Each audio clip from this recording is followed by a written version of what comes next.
और अब रुक करते बड़ी खबर धौलपुर से, जहां बारात लेकर लौट रही पिकअप बेकाबू होकर खेत में पलट गई।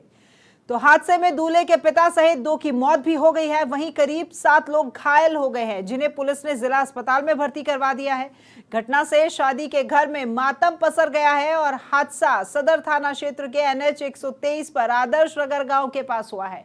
जानकारी के मुताबिक धौलपुर शहर के सत्यनारायण कॉलोनी निवासी रामवीर सिंह अपने पुत्र रोनू की बारात लेकर उत्तर प्रदेश के आगरा जिले के जगनेर कस्बे में गए थे। शादी समारोह को संपन्न कर 1.5 दर्जन से अधिक बाराती वापस लौट रहे थे, तभी पिकअप चालक को नींद की झपकी आ गई और तेज रफ्तार पिकअप खेत में पलट गई, जिसी के कारण घायल रामनिवास की मौत हो गई। और फिलहाल हादसे के कारणों का जांच करने में पुलिस जुटी हुई है।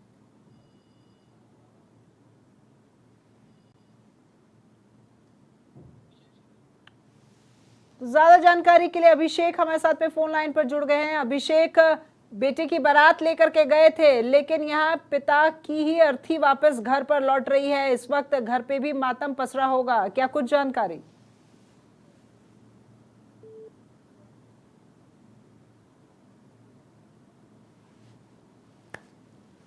तो शादी के घर में पसरा हुआ है मातम और रफ्तार का कहर यहाँ देखने को मिला। अपने बेटे की बारात लेकर के गए थे धौलपुर से आगरा के लिए और दूल्हे के पिता सहित 2 लोगों की मौत हो गई है। इस पूरी घटना में खेत में पलट गई थी ये बारातियों से भरी हुई पिकअप। शादी के घर में अब मातम का माहौल।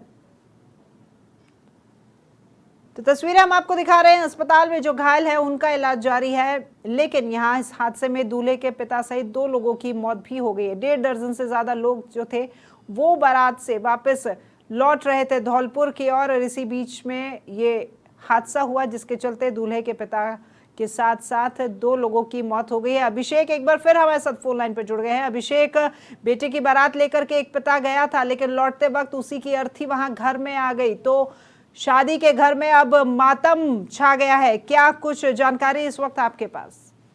बिल्कुल बताना चाहूंगा, धौलपुर शहर के सत्यनारायण कॉलोनी से जो रामवीर अपने पुत्र की बारात लेकर आगरा जिले के जगनेर गया था। जो सुबह बारात खत्म होने का सुबह वापस अपने घर लौट रहा था, तभी NH 123 पर आदर्श नगर गांव के पास जो पिकअप गाड़ी थी वो बेकाबू होकर खेत में पलट गई, जिसमें दूल्हे के पिता सहित गाँव का व्यक्ति उसकी मौत हो गई और आधा दर्जन लोग घायल हो गए हैं।